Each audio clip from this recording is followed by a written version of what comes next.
Very good morning times now Bharat पर fit India का super bulletin आप देख रहे हैं। आपके साथ खबरों में मैं हूं साक्षी मिश्रा। नमस्कार, गुड मॉर्निंग, मैं हूं श्रुतिका, आप सभी के साथ में। और आज आपको पूरे बुलेटिन में बताने वाले हैं देश और दुनिया की सभी बड़ी खबरें। इसी के साथ में मनोरंजन जगत की बड़ी अपडेट, राजनीतिक जगत की हलचल, हर एक खबर सुबह 9 बजे तक आपके सामने रखेंगे। तो शुरू करते हैं फिट इंडिया का सुपर हिट बुलेटिन।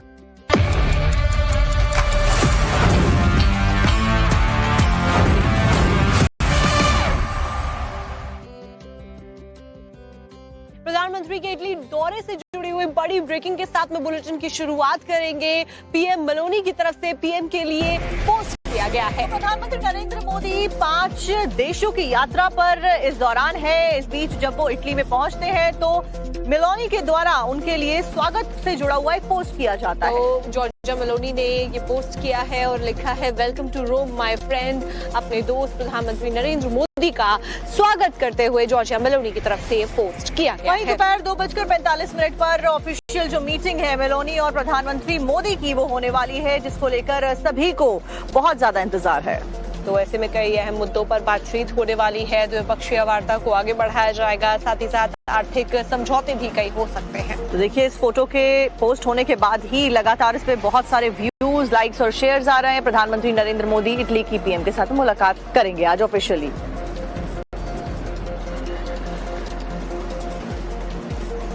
तो विदेशी यात्रा का ये आखिरी चरण है जब इटली में उनका स्वागत किया गया है। इस बीच ऑफिशियल मीटिंग होने वाली है और मेलोनी इसकी अगवानी करने वाली है। और इसी में जब प्रधानमंत्री नरेंद्र मोदी इटली पहुंचते हैं तो उसके बाद भारतीय समुदाय की तरफ से जोरदार स्वागत प्रधानमंत्री नरेंद्र मोदी का किया गया और जय श्री राम के नारे भी यहाँ पर लगाए गए हैं। और देखिए, एयरपोर्ट की ही अगर तस्वीरें आपको दिखाएं सबसे पहले, तो एयरपोर्ट पे कैसे इंडियन डायस्पोरा के द्वारा भव्य स्वागत किया गया, वो झलक देखने लायक है। तो ऐसे में कई सांस्कृतिक कार्यक्रमों के साथ में प्रधानमंत्री नरेंद्र मोदी का स्वागत किया गया और भारतीय समुदाय के लोग प्रधानमंत्री से मिलने के लिए भी यहाँ पहुंचे। तो हम तस्वीरें आपको दिखा रहे हैं कि कैसे यहाँ पर भारतीय समुदाय ने प्रधानमंत्री का स्वागत किया। 2024 में G7 शिखर सम्मेलन में हिस्सा लेने के लिए इससे पहले प्रधानमंत्री इटली गए थे और उसके बाद में अब यानी कि 2 साल बाद करीबन ये दौरा है।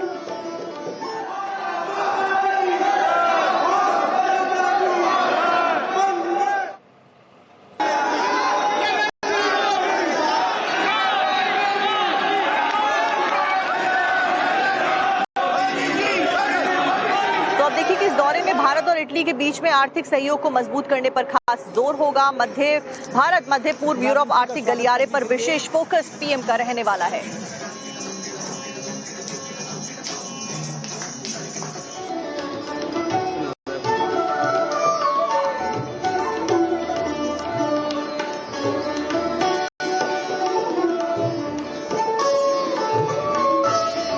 खास तस्वीरें आपको दिखा रहे हैं जब प्रधानमंत्री नरेंद्र मोदी इटली पहुंचे तो उस दौरान किस तरीके से भारतीय समुदाय की तरफ से पीएम का स्वागत किया गया। भव्य सांस्कृतिक कार्यक्रमों का आयोजन इस दौरान किया गया था और साथ ही भारतीय समुदाय के लोग जय श्री राम के नारे भी लगाते हुए दिखाई दिए।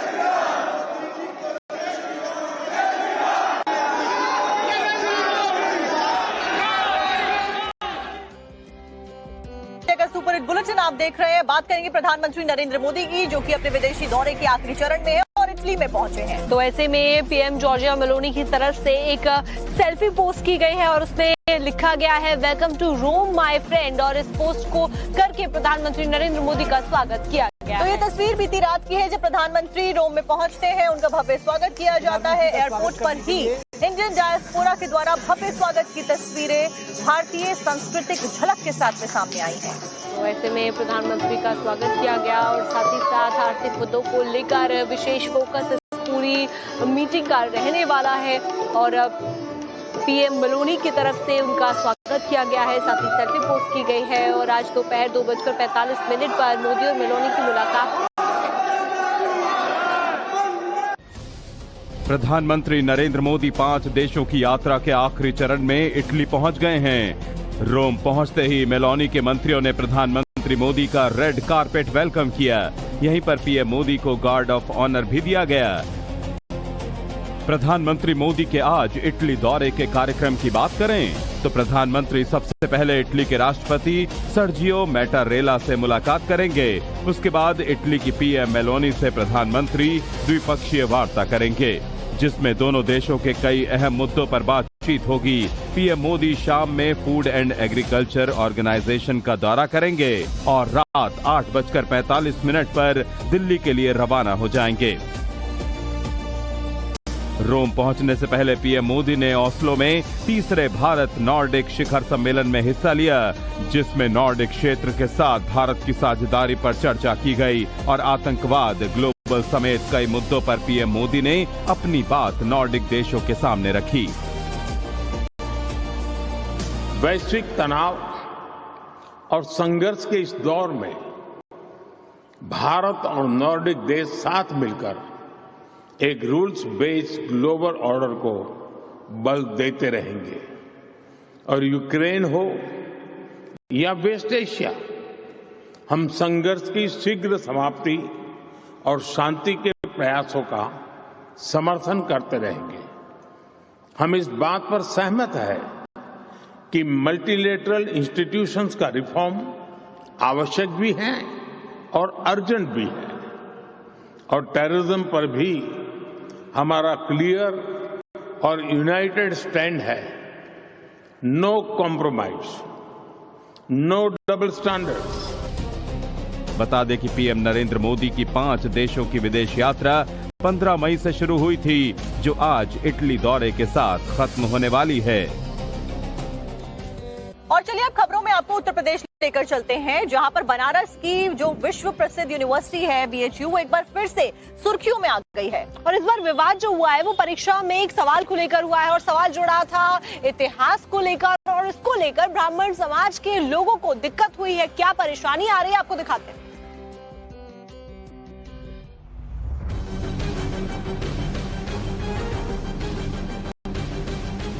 यूपी की सियासत में इन दिनों जातिवाद की राजनीति हावी है और इसके केंद्र में ब्राह्मण समाज है। ब्राह्मणवाद को लेकर जारी सियासत के बीच एक दूसरा विवाद सामने आया है। देश के नामी शिक्षण संस्थानों में से एक बनारस हिंदू यूनिवर्सिटी यानी BHU की MA इतिहास परीक्षा में पूछे गए सवाल को लेकर है। इतिहास विभाग की ओर से एक ऐसा सवाल पूछा गया है जिसने ब्राह्मण समाज को नाराज कर दिया है। दरअसल इतिहास के 4th सेमेस्टर के एग्जाम में एक सवाल पूछा गया है और वो सवाल क्या है, पहले हम आपको वो दिखाने की कोशिश कर रहे हैं कि आप ये क्वेश्चन नंबर 4 है और इसमें साफ तौर पे ये लिखा गया है कि ब्राह्मणवादी पितृसत्ता शब्द से आप क्या समझते हैं और चर्चा कीजिए कि किस प्रकार ब्राह्मणवादी पितृसत्ता ने प्राचीन भारत में महिलाओं की प्रगति में बाधा डाली। BHU में पूछा गया ये वही सवाल है। अखिल भारतीय मनीषी परिषद ने ऐतराज जताया है और BHU के कुछ प्रोफेसरों पर लेफ्ट की विचारधारा से प्रभावित होने का आरोप लगाया है, जो जानबूझकर ब्राह्मण समाज के खिलाफ प्रोपेगेंडा खड़ा कर रहे हैं। आप चर्चा सुनोगे गार्गी की, मैत्रेयी की, कितने विदुषी हुए जिन्होंने अपने कितने ग्रंथ लिखे और कितना उनका योगदान रहा हमारे समाज में। ऐसा कहीं नहीं रहा, लेकिन ये एक फैशन हो गया है किस तरह से ब्राह्मण्स को टारगेट किया जाए। दूषित मानसिकता के लोग वहाँ भी जरूर हैं, क्योंकि एक मछली जो है तालाब को गंदी करती है, ये कहा जाता है, क्योंकि इस कार्य से प्रमाणित होता है कि उनकी मानसिकता ठीक नहीं है। ऐसा व्यक्ति वहाँ क्रियाशील है जो राष्ट्र का विरोधी है, सनातन का विरोधी है, वैदिक संस्कृति का विरोधी है और वो ब्राह्मणवाद को आगे करके टारगेट करके इन सारी चीजों को हिट करना चाहता है। हालांकि यूनिवर्सिटी प्रशासन ने सभी आरोपों को खारिज कर दिया है और कहा कि जो भी सवाल पूछे गए हैं वो कोर्स के तहत पूछे गए हैं।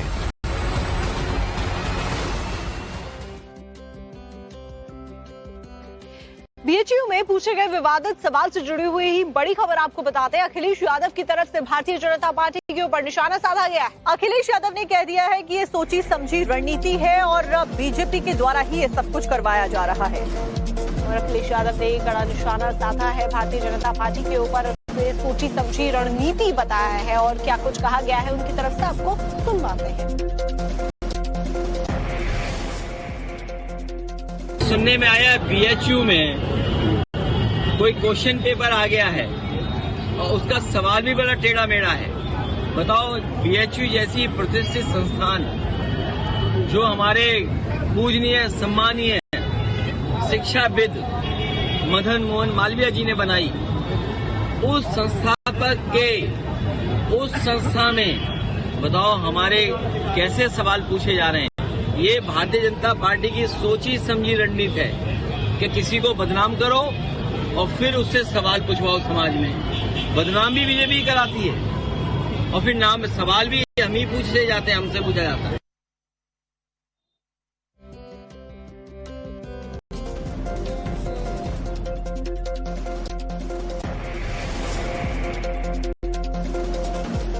और चलिए खबरों में अब आपको पश्चिम बंगाल के आसनसोल लेकर चलते हैं, जहां पर बीते दिन मंगलवार को मेयर दफ्तर के बाहर बवाल की तस्वीरें सामने आई हैं। दरअसल यहाँ पर बीजेपी के कार्यकर्ता मेयर विधान उपाध्याय के दफ्तर में घुस जाते हैं और उसके बाद में ममता बनर्जी की तस्वीर को वहां से हटा देते हैं, जिसके बाद बवाल हो जाता है।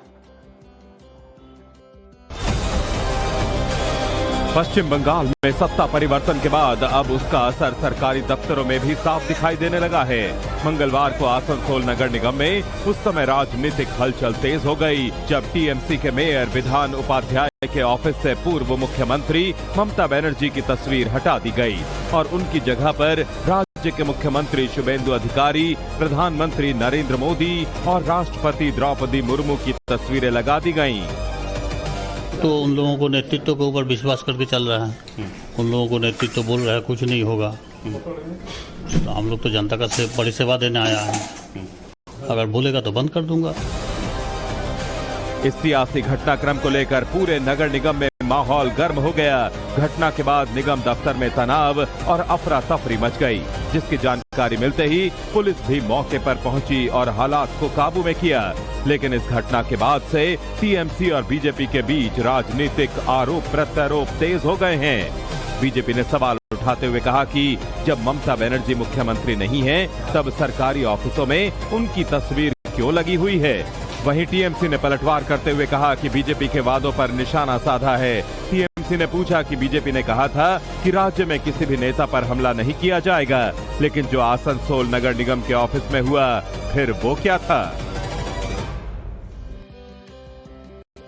पश्चिम बंगाल से एक और बड़ी खबर आपको बता देते हैं। शुभेंदु सरकार ने बॉर्डर पर फेंसिंग के लिए बीएसएफ को जमीन देने का फैसला किया है। इस सब के बीच में टाइम्स नाउ भारत की टीम ने जब गांव वालों से खास बातचीत करी, तो गांव वालों ने पूर्व की ममता सरकार के ऊपर गंभीर आरोप लगाते हुए कहा कि ममता बनर्जी ने कभी भी जमीन नहीं दिलवाई। फेंसिंग को लेकर हमेशा उन्होंने बातचीत करी, लेकिन कभी भी जमीन को लेकर उन्होंने आगे जो परमिशन थी वो नहीं दी। ऐसे में हमारे सहयोगी पुलकित नागर ने ग्राउंड से, बॉर्डर से क्या कुछ रिपोर्ट भेजी है, आपको दिखाते हैं।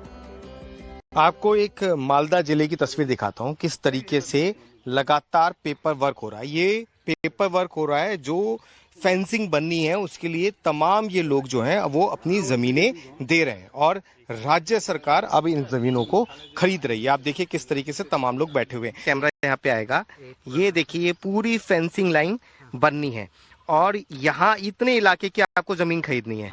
बांग्लादेश कहाँ पर है,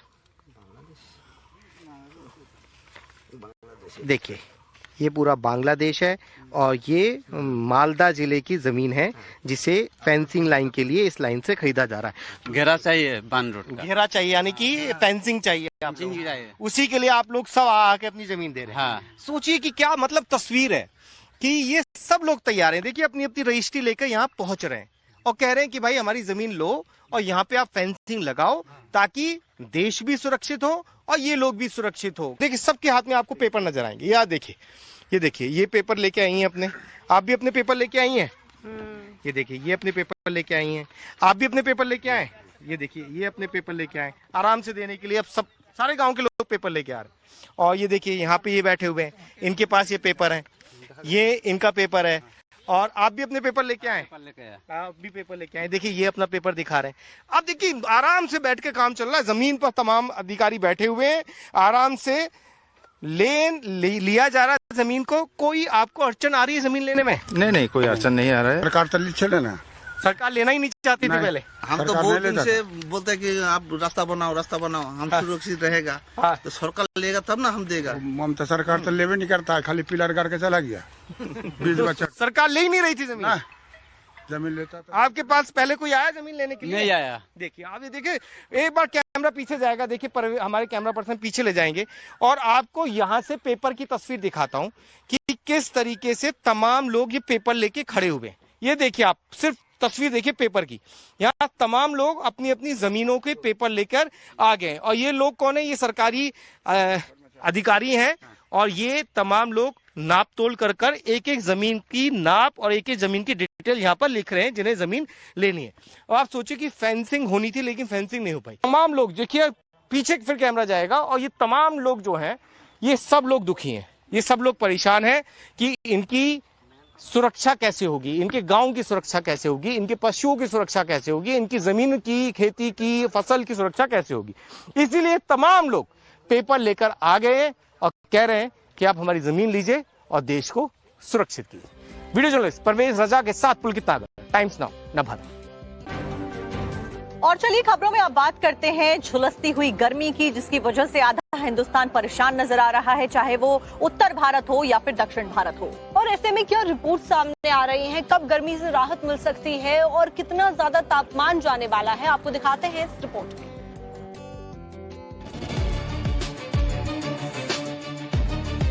प्रचंड गर्मी का वार, पारा 50 के होगा पार। तप रहा हिंदुस्तान, सुलगता आसमान।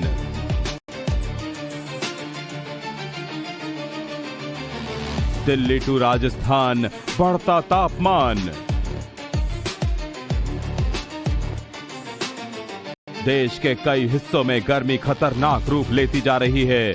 यूपी, राजस्थान, दिल्ली, छत्तीसगढ़, चंडीगढ़, शायद ही कोई राज्य बचा होगा जहां गर्मी सितम नहीं ढा रही। दिल्ली में तो सारे रिकॉर्ड टूटते जा रहे हैं। दिल्ली में पारा 47 डिग्री के करीब तक पहुंच गया है। 19 मई को दिल्ली का रिज इलाका सबसे ज्यादा गर्म रहा, जहां तापमान 46.5 डिग्री सेल्सियस रिकॉर्ड किया गया। उसी तरह आया नगर में 45.5 डिग्री सेल्सियस, सफदरजंग और पालम में 45.1 डिग्री सेल्सियस, लोधी रोड में 45.2 डिग्री सेल्सियस। दिल्ली में 22 मई तक ऐसे ही भयंकर हीट वेव का अलर्ट है। अलर्ट में ये कहा गया है कि मध्य भारत, उत्तर भारत, पश्चिमी भारत और पूर्वी भारत, मतलब उत्तर पूर्वी मध्य भारत के अंदर जबरदस्त गर्मी पड़ने वाली है अगले कई दिनों तक, और लू चलने वाली है। और लू सिर्फ दिन में नहीं चलेगी, रात में जो हवाएं रहेंगी वो भी इतनी गर्म होने वाली हैं कि लोगों को राहत नहीं मिलने वाली। तो अगले कई दिनों तक मौसम विभाग ने अलर्ट जारी किया है। ज्यादातर लोग जो है घर के बाहर न निकलें। उत्तर प्रदेश में भी बेहिसाब गर्मी से हालात बिगड़ते जा रहे हैं। वाराणसी में सड़कों पर सन्नाटा है, घाट सूने पड़े हुए हैं, लोगों का घरों से निकलना मुहाल है। शरीर को झुलसा देने वाले हीट वेव और बढ़ते तापमान की वजह से जनजीवन पूरी तरीके से अस्त व्यस्त हो चुका है। और यही कारण है कि अब स्थानीय प्रशासन की ओर से बड़ा फैसला किया गया है। कक्षा 12 तक के सभी जो स्कूल हैं उसे 25 मई तक पूरी तरीके से बंद कर दिया गया है। देखिए, हमारी मौजूदगी वाराणसी के प्रसिद्ध अस्सी घाट पर है। आमतौर पे ये जो घाट है सुबह, दोपहर, शाम पूरी तरीके से श्रद्धालु और सैलानियों से पटा रहता है, लेकिन गर्मी की वजह से देखिए ये जो पूरा घाट है वो इस वक्त बिल्कुल यहाँ पर सियापा पसरा दिखाई पड़ रहा है। यूपी का बांदा देश का सबसे गर्म शहर है। यहाँ तापमान ने 37 वर्षों का रिकॉर्ड तोड़ दिया। बांदा में मंगलवार को तापमान 48.2 डिग्री तक बांदा घोषित कर दिया है। बांदा के साथ साथ यूपी के 13 जिलों के लिए रेड वार्निंग जारी की गई है, जिनमें आगरा, फिरोजाबाद, इटावा, जालौन, झांसी, हमीरपुर, महोबा, फतेहपुर, औरैया, चित्रकूट, कौशाम्बी और प्रयागराज शामिल हैं। महोबा में भीषण गर्मी और हीट वेव के बीच ग्राउंड जीरो पर डीएम गजल भारद्वाज उतरी। जिलाधिकारी का अव्यवस्थाएं देखकर पारा 7वें आसमान पर पहुंच गया।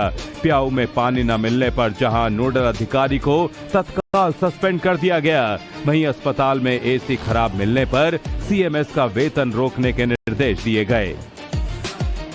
आप जानते हैं कि हीट वेव की एडवाइजरी जारी की गई है, और क्योंकि आज बहुत इसमें घातक दिन है जिसमें हीट वेव जो है चल रही है, और इस सिलसिले में जो पिछली मीटिंग की गई थी उसमें ये सभी ईओस को और सभी इसमें ग्राम पंचायतों को ये निर्देश दिए गए थे कि पीने के पानी की व्यवस्था हर जगह पर दुरुस्त रखी जाए।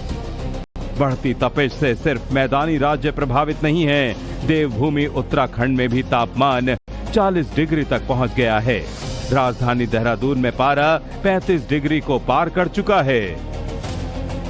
जितने सैलानी हैं वो उत्तराखंड की तरफ मूव कर रहे हैं और इसकी वजह साफ है, उत्तराखंड के मौसम की वजह से यहाँ मूवमेंट कर रहे हैं। लेकिन उत्तराखंड में भी गर्मी से हाल बेहाल है। इस समय अगर मैं टेम्परेचर की बात करता हूँ राजधानी देहरादून के, तो तकरीबन 35 सेल्सियस से ऊपर हो चुका है, जो कि बहुत ज्यादा माना जाता है। देखिए, अभी पिछले 24 घंटे में भी अभी कोई जो वेदर एक्टिविटी खासतौर से जो प्रेसिपिटेशन वाली है, रेनफॉल स्नोफॉल का कोई भी रिपोर्ट नहीं आया है।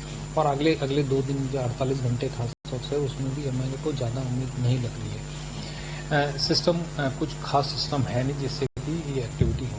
हाँ, थंडरस्टॉर्म एक्टिविटी के चांसेस है और हाईली एरियाज में, और खासतौर से 20 तारीख के बाद से 20 तारीख से लेकर 23-24 तारीख तक।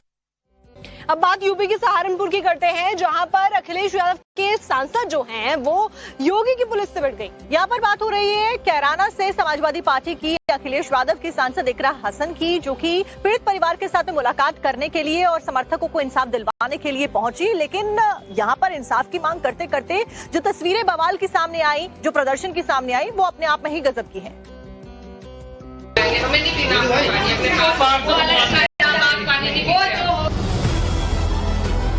थाने के अंदर और बाहर समाजवादी पार्टी की सांसद इकरा हसन का गुस्सा 7वें आसमान पर है। एक महिला के बेटे की हत्या का मामला लेकर सहारनपुर में डीआईजी कार्यालय पहुंची सपा सांसद की पुलिस से तीखी नोकझोंक हो गई।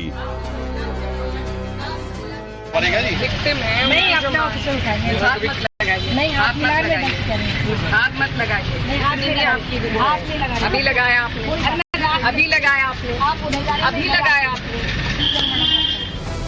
मामला इतना बढ़ गया कि सांसद को कुछ देर के लिए हिरासत में लिया गया और महिला थाने ले जाया गया, जहां देखते ही देखते पूरा घटनाक्रम हाई वोल्टेज ड्रामे में बदल गया। कैराना से सपा सांसद इकरा हसन अपने कार्यकर्ताओं के साथ थाना सदर के बाहर ही धरने पर बैठ गईं। आज आप और हम इस वजह से यहाँ बैठे हैं, ये एक ऐसी माँ की पीड़ा है जिसने अपने बच्चे को खोया, उसके बच्चे की बेरहमी से हत्या कर दी गई, और वो जब इंसाफ के लिए गुहार लगाने के लिए आई तो बदल में उन्हें ही जेल में डाल दिया गया। तो आज हम उस इंसाफ के लिए यहाँ खड़े हैं। दावा किया जा रहा है कि डीआईजी कार्यालय की पार्किंग में गाड़ी खड़ी करने को लेकर विवाद की शुरुआत हुई। इसी दौरान माहौल तनावपूर्ण हो गया। सांसद का आरोप है कि डीआईजी ने पीड़ित महिला के साथ ठीक व्यवहार नहीं किया, जिससे मामला और भड़क गया और इकरा हसन के साथ आए कई लोगों को शांति भंग करने के मामले में जेल भेज दिया गया। आपकी पार्किंग पे, आपके गेट पे खड़ा होना भी गुनाह है, आपके गेट पे खड़ा होना भी गुनाह है। पीड़ित आपके पास फरियाद लेके आ सकता है या नहीं, आप ये बता दो। सभी कमजोर समझ रखा है आपने, क्या करोगे? गोली चला दोगे, फांसी दे दोगे? दो हद कर दिए, तरीके से किसी को बात करना नहीं आता है। करीब 5 घंटे तक इकरा अपने समर्थकों के साथ धरने पर बैठी रही। इकरा हसन ने कहा कि जब तक गिरफ्तार लोगों को नहीं छोड़ेंगे तब तक वो यहाँ से नहीं जाएंगी। इस जुर्म में जेल में भेजा गया, यही पूछने हम भी आए हैं कि उनका क्या अपराध है।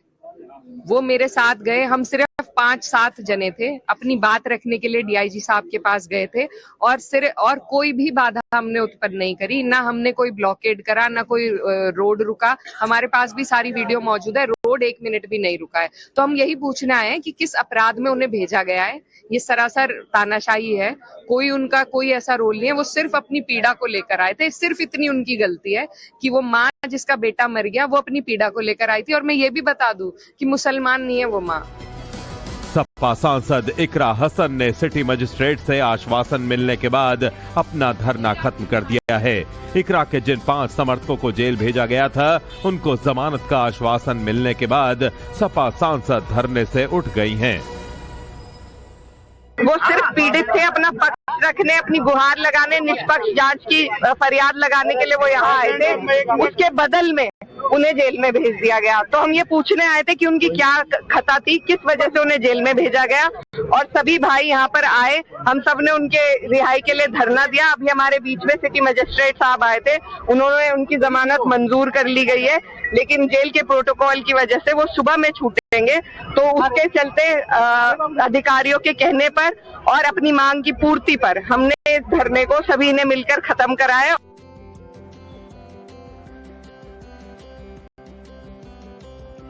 और चलिए अब आपको फिरोजाबाद लेकर चलते हैं, जहां पर एक बीजेपी पार्षद मेयर के काम से इतना ज्यादा नाराज हो गए कि यहां पर उन्होंने अपना मुंडन ही करा लिया। आपको एक खबर दिखाएंगे, लेकिन उससे पहले बात कर लेते हैं टीएमसी सांसद सायोनी घोष की, जिनके ऊपर इनाम बीजेपी नेता की तरफ से रखा गया है। क्या है पूरा मामला, देखिए।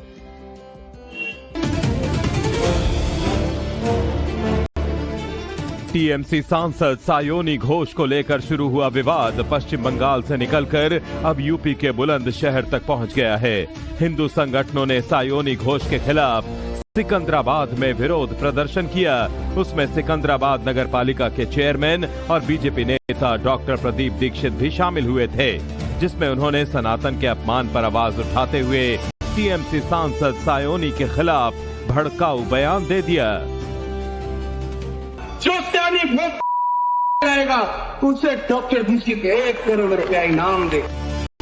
बीजेपी नेता का यह बयान सोशल मीडिया पर वायरल भी हुआ। तब मीडिया ने इसको लेकर नगर पालिका के चेयरमैन पर सवाल भी खड़े किए, लेकिन प्रदीप दीक्षित माफी मांगने की जगह कैमरे पर सायोनी घोष का नाम लिए बिना चेतावनी देते रहे कि किसी भी देवी देवता, किसी भी पूजा पद्धति, किसी भी धर्म के आदि वंशजों के खिलाफ कोई असत्य और असभ्य भाषण ना करे। यदि इस तरह का कोई प्रयास करेगा तो निश्चित रूप से प्रतिक्रियाएं तो होंगी।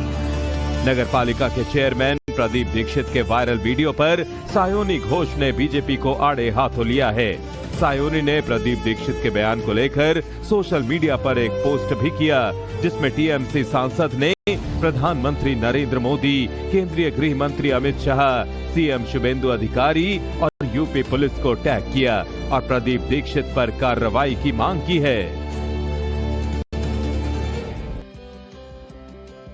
आपने विरोध के नाम पर कई लोगों को मुंडन कराते हुए देखा होगा, लेकिन क्या कभी आपने किसी महिला को ऐसा करते देखा है? दरअसल ऐसी कुछ खबर सामने आई है, जिसके बाद में विरोध करने का ये जो अजब गजब तरीका है वो सोशल मीडिया पर कैसे वायरल हो रहा है, आपको पूरी खबर बता देते हैं।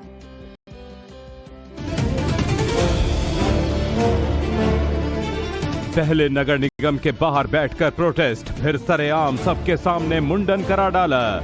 विरोध का ये तरीका अपनाया फिरोजाबाद में बीजेपी की महिला पार्षद उषा शंखवार ने। भीषण गर्मी में बीजेपी की महिला पार्षद अपने वार्ड में विकास के काम ना होने पर इतनी आहत हुई कि अपने बाल काट डाले।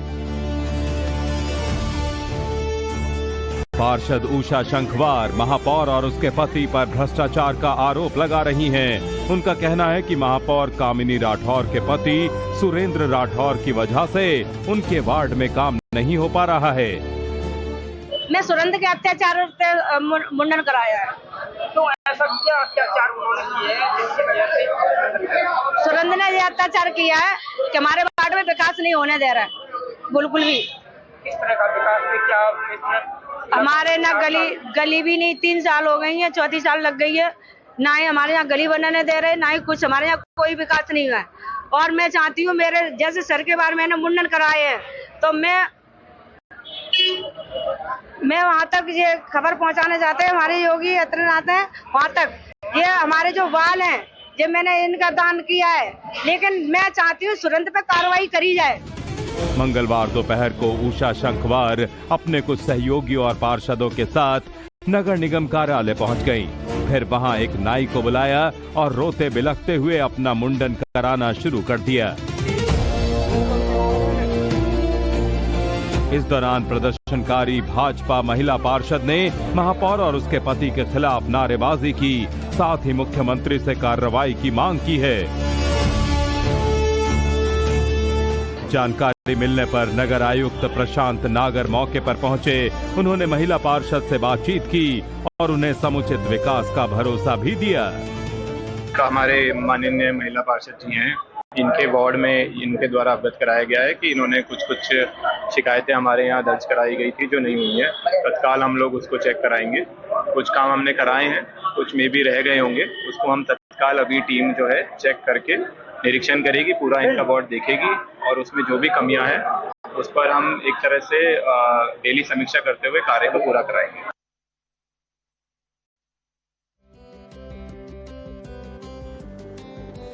अब आपको मध्य प्रदेश के रीवा लेकर चलते हैं, जहां से एक अजब गजब प्रदर्शन करने का मामला सामने आया है। दरअसल यहाँ पर लोगों ने कलेक्ट्रेट के सामने प्रदर्शन किया है। क्या कुछ किया है उन्होंने, आपको दिखाते हैं इस रिपोर्ट में। रीवा कलेक्ट्रेट दफ्तर में मंगलवार को जनता दरबार लगा हुआ था, जिसमें एक शिकायतकर्ता 100वीं बार अपनी फरियाद को लेकर जन सुनवाई के लिए पहुंचा। लेकिन जब इस बार उसकी अर्जी पर कोई सुनने वाला नहीं मिला, तब इस फरियादी का सब्र का बांध टूट गया और लचर सिस्टम के विरोध में केक काटकर नाराजगी जताई। मामला रीवा जिले ग्राम पंचायत गाढ़ा का है।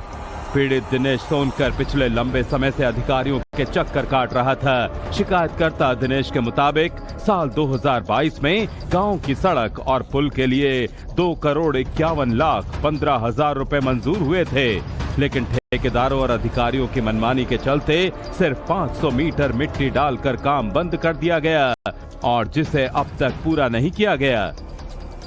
मेरे गांव में पूरी सरकारी जमीन भी हो चुकी है और बिना सूचना के मेरा घर गिरा दिए सड़क बनवाने के नाम से। फिर इसके बाद इन्होंने दोबारा टेंडर लगाया, ठेकेदार की मनमानी, एसडीओ की मनमानी की वजह से ये सब 1,20,00,000 का घोटाला हुआ है। अब रोड ये लोग नहीं बनवाने के तैयार हैं, बोल रहे हैं कि अब हमारे हाथ में नहीं है, रोड नहीं बनवाएंगे।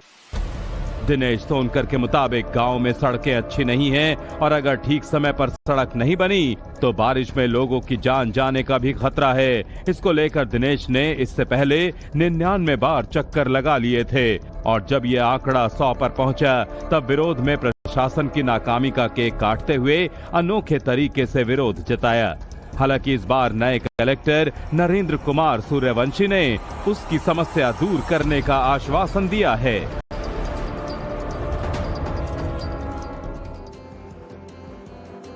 और अब बात करते हैं स्वदेशी ड्रोन मिसाइल की। ULP GM-V3 का सफल परीक्षण कर लिया गया। अपने आप में ये बहुत ज्यादा खास है, चाहे हवा में हेलीकॉप्टर को मार गिराना हो या फिर जमीन पर टैंक के ऊपर निशाना साधना हो, हर किसी में ये अचूक है और बहुत सटीक निशाना लगाती है। और ऐसे में DRDO की तरफ से सफल परीक्षण कर लिया गया है। आंध्र प्रदेश के कर्नूल में ULP GM-V3 का सफल टेस्ट हुआ है। तो भारत ने रक्षा के क्षेत्र में आत्मनिर्भरता को बढ़ाते हुए मानव रहित लड़ाकू विमान यानी कि UAV ड्रोन से लॉन्च होने वाली स्वदेशी precision guided missile ULP GM-V3 का आंध्र प्रदेश के कुर्नूल में सफल परीक्षण किया है। तो ये हवा में दुश्मन के हेलीकॉप्टर, ड्रोन और दूसरे हवाई टारगेट को मार गिरा सकती है, वहीं जमीन पर टैंक, सैन्य वाहन और बंकर को भी निशाना बना सकती है। यानी कि इस मिसाइल ने हवा से जमीन और हवा से हवा दोनों मोड में अचूक निशाना साधा है। ये तकनीक दुश्मन के टैंक्स, बख्तरबंद गाड़ियों, ड्रोन और हेलीकॉप्टर्स को नष्ट करने में पूरी तरीके से सक्षम आकी गई है। और ऐसे में चलते फिरते टारगेट को लॉक भी कर सकती है और सटीक हमला करती है। साथ ही साथ जो लक्ष्य है यानी जो टारगेट है